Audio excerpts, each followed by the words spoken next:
¿Alguna vez te has preguntado cuánto dinero deberías de ahorrar cada mes para tener una vida financiera estable y sin sobresaltos? No estás solo. La mayoría de personas vive con angustia de no saber si están ahorrando lo suficiente o si solamente están sobreviviendo de quincena en quincena. Hoy te voy a revelar lo que ningún experto te dice tan fácilmente: la cantidad exacta de cuánto dinero deberías de estar apartando todos los meses, sin importar cuánto ganes. Quédate hasta el final, porque esta información va a cambiar tu futuro financiero de una vez por todas. Una de las reglas más aceptadas mundialmente para distribuir tus ingresos mensuales es la regla del 50-30-20. ¿Cómo funciona? El 50% se destina a tus gastos esenciales, como vivienda, comida, transporte, servicios. El 30% para gastos personales y estilo de vida, entrenamiento, ropa y tus caprichos. Y el 20%,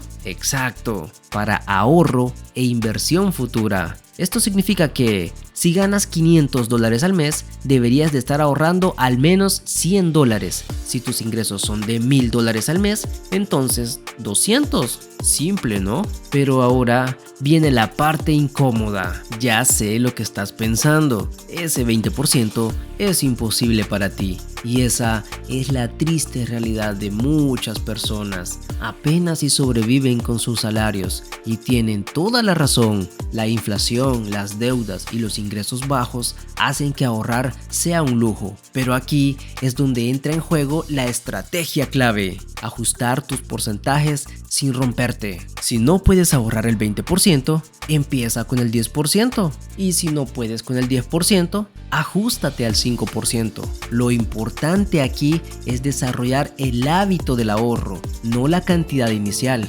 Piensa en ello como hacer ejercicio. Nadie empieza corriendo una maratón, pero todos pueden dar el primer paso. Ahora bien, una de las preguntas que todas las personas se hacen es: ¿cuánto dinero debería de tener acumulado? Y a continuación te lo voy a explicar. A los 30 años deberías de tener el equivalente a tu salario anual. A los 40 años deberías de tener 3 veces tu salario. A los 50 años deberías tener 6 veces tu salario anual ahorrado. Y al llegar a tu jubilación deberías de tener entre 8 y 10 veces tu salario anual. Es decir, lo que tú ganas en 10 años lo tienes que tener ahorrado. ¿Sorprendido? Yo sé, esto puede parecer inalcanzable, pero si comienzas pronto y eres una persona constante, ese futuro no es tan lejano como tú crees. Antes de pensar en invertir, jubilarte o comprarte un Tesla, tu prioridad número 1 debería ser crear un fondo de emergencia. ¿De cuánto? De 3 a 6 meses de tus gastos mensuales fijos. Si tus gastos son de $600 al mes,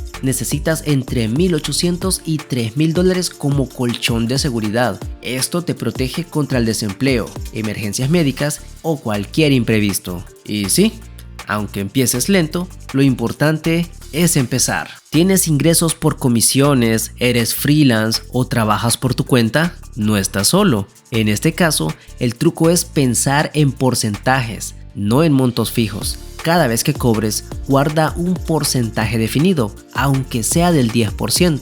Usa cuentas separadas para no tocar ese dinero y automatiza el proceso si puedes. La disciplina financiera es lo que separa a quienes sobreviven de quienes prosperan. Además, si estás disfrutando el video, deja tu like y cuéntanos en los comentarios cuánto estás ahorrando cada mes. Yo siempre te leo. Errores comunes que sabotean tus ahorros. Error número 1. Ahorrar lo que te sobra al final de mes. Spoiler, nunca sobra. Error número 2. No tener un objetivo claro.